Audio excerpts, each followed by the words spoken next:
2800 का करोड़ का स्कैम है, टीडीआर स्कैम, थाना म्युनिसिपल कॉरपोरेशन का। इसमें एक कंपनी है डी दया भाई प्राइवेट लिमिटेड, जिस कंपनी को टीएमसी ने आउट ऑफ वे जाके, आउट ऑफ टर्म्स जाके इलीगली 2800 करोड़ का टीडीआर हैंडओवर किया है। इसमें एक ऐसा गेम हुआ, ये फर्स्ट टाइम का ऐसा महाराष्ट्र स्टेट का एक स्कैम है जिसमें हाईकोर्ट को भी डिपार्टमेंट ने फैक्ट्स नहीं बताई, मतलब उनसे भी फ्रॉड किया, उनसे भी भ्रष्टाचार किया और सुप्रीम कोर्ट से भी धोखाधड़ी की। इसमें इन लोगों ने ऐसा एक मैकेनिज्म बनाया कि इस मैकेनिज्म में कोर्ट को भी इन लोगों ने फंसा डाला और कोर्ट से ये बोलते हैं ये लोग कि सुप्रीम कोर्ट से और हाई कोर्ट से भी इसकी ऑर्डर मिल गई है, जबकि ऐसा फैक्ट्स नहीं है। क्योंकि सुप्रीम कोर्ट और हाई कोर्ट में जाने के समय इन्होंने फैक्ट्स छुपाया था, इसलिए फैक्ट्स छुपाया था कि ताकि उस कंपनी को ज़्यादा से ज़्यादा बेनिफिट दिलाया जा सके।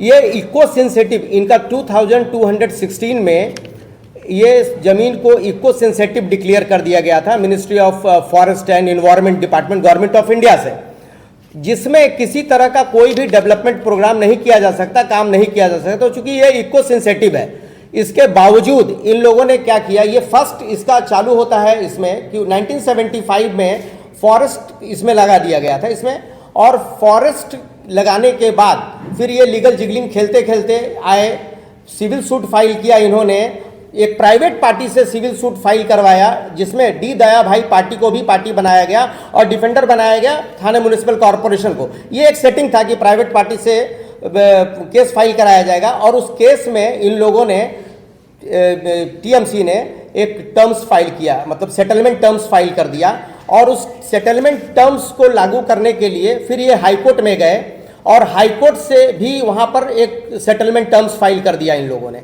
सेटलमेंट टर्म्स फाइल करने के बाद जब वहाँ पर सेटलमेंट टर्म्स फाइल हो गया था, चूंकि 2018 में फॉरेस्ट डिपार्टमेंट ने एक केस फाइल किया हुआ था, वो केस पेंडिंग था, उसके बावजूद इन लोगों ने फैक्ट्स छुपा के एक एसएलपी फाइल किया हाईकोर्ट में और उसमें एक सेटलमेंट टर्म्स फाइल की दिया टीएमसी, डी दया भाई एंड अदर्स, इन लोगों ने फाइल करके। उसके बाद फिर एक टीएमसी ने एक गेम खेला कि इसके अपील सुप्रीम कोर्ट में गई।